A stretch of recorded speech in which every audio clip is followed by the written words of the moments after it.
everyone. Thanks again for being here tonight. I want to thank you so much for being here. And Joanna is our head volunteer, and she's awesome.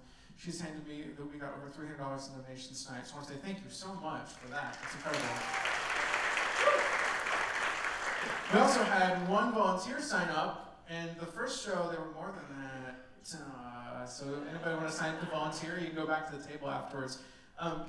We didn't mention this, but KGMC, there's a lot of people who help us behind the scenes, and the volunteers make all the difference in what we do. So if you're willing to volunteer, that would be awesome. You can sign up at the table for that as well. So between both shows tonight, we made over 800, no, I can't do math. We made over $1,000. That's awesome. So, thank you again for all your generosity. I have one more story for you tonight, and it's a little bit about how this show got its title. When I was a junior in college, a friend of mine gave me a VHS copy of a movie called A Beautiful Thing. And it's the story of two high school guys whose lives get kind of pushed together through a series of unfortunate family events, difficult family events. And they end up spending a lot of time together, developing a friendship, and the more time they spend together, they also realize they're attracted to one another, and they're falling in love.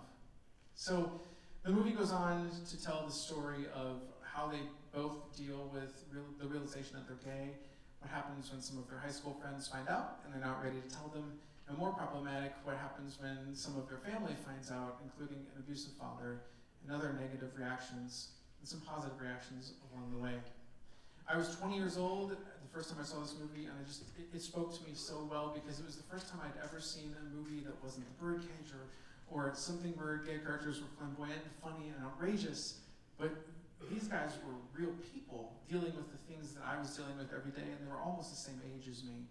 I wore out that VHS tape watching it over and over and over again. The entire soundtrack to the movie is the songs of the Mamas and the Papas and the solo album of Mama Cass. And the final scene of the movie is when the two of them are just holding on to each other, slow dancing in their minds, in the middle of a public square. And they don't care who walks by and stops and watch them. Some of their family and friends stop and watch them, and they realize that the most important thing to them, to each other, is no matter how anyone reacts to what they say, is that they have each other and that they have the love they have for each other. And that's a beautiful thing. As the credits roll, the soundtrack changes over to Mama Cass's great anthem, Make Your Own Kind of Music, which you just heard tonight. I still remember the first time I heard that song. It was the first time I watched that movie. I didn't really know the Mamas and the Papas. I'm not quite that old. And I fell in love with it, perhaps because I was a musician. Make your own kind of music, sing your own special song, make your own kind of music, even if nobody else sings along.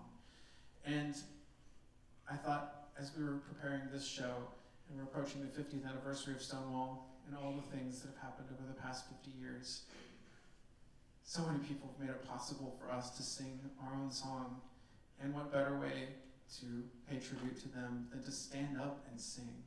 Sometimes we're going to encounter people and we're going to sing our song and they're going to sing their song, and it sounds like cats screeching at the end of the hall alley, I don't know. But other times we're going to find people and our songs are going to mesh together in perfect harmony. It doesn't mean that any of us have the right to tell each other to stop singing. It just means we got to find those people that make harmony with us, work together with them, and make a better world. And if we do that, that's a beautiful thing.